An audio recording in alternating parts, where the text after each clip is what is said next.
Hello guys, welcome to our final video for StellarSan.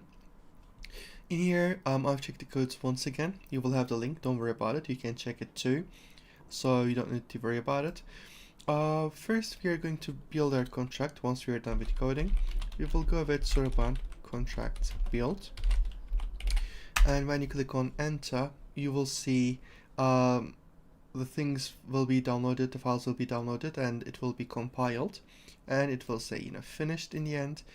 And right after that, what you need to do is to write the codes for the deployment to the testnet, which is we are going to send this to you as well.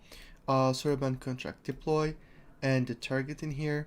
This is how you're going to find it. After build, you will see a target file in here. When you go to target folder, you will see the wasm32 unknown, and then you need to go to release, and after that release you will see that wasm file has been created in here.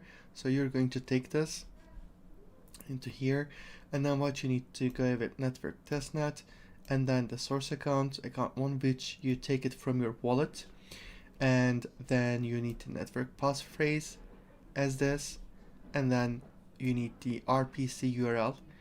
You can find the URL a bit later, so don't worry about it, or you can use the one that I use. And when you click on enter, it will start deploying, and it will be deployed on the testnet.